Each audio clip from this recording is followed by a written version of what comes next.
Initiation to VIM Text Editor. Hello and welcome to a new Pandora FMS video.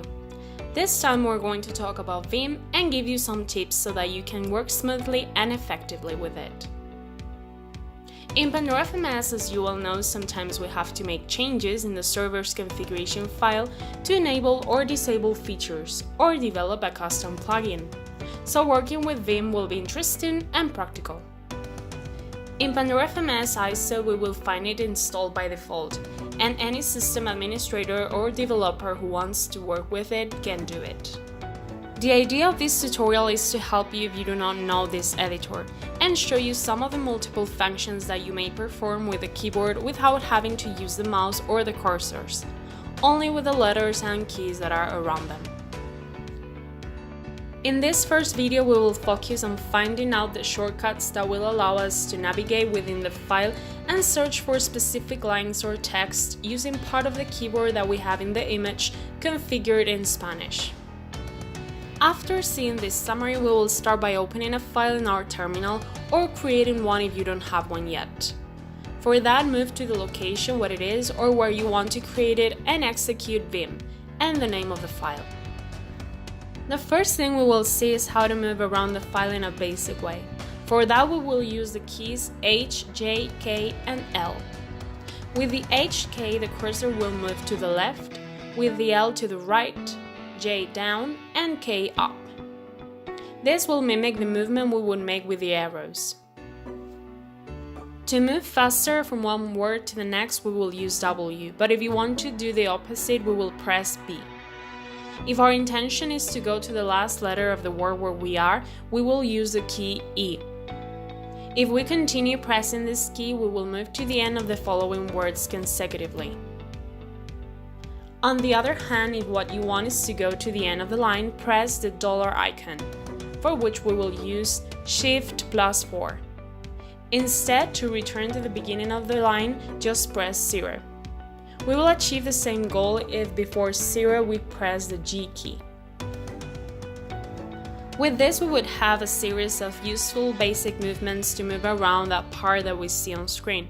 But if we are in a large file and we need to go to the beginning or the end of it, it will be as easy as pressing GG or uppercase G, respectively.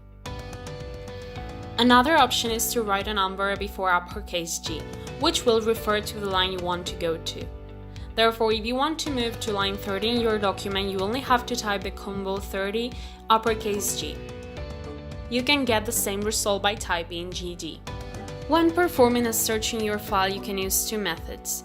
One would be to use a slash and then write the word or part of the content that you're looking for, and the other using the closing question mark and inserting the same search. Both actions will display all the matches in the file and they will appear underlined. You can move forward in the search from one match to another by pressing the N key in the case of having carried out the operation with a slash.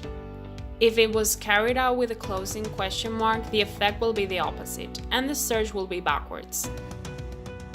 In each of these search criteria, the uppercase N will cause the opposite effect.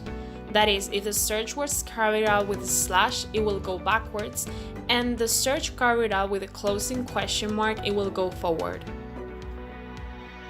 To finish this first contact with VIM, we will see the use of the left and right curly brackets. With them, we can move to the beginning of a paragraph in the case of the left one, and to the end of the paragraph with the right one. Now just leave the file where you are. You can do it several ways, always using the colon as we see at the bottom and then the letter Q if we have not made any changes, or adding this to the closing exclamation mark if you need to force the exit without saving changes.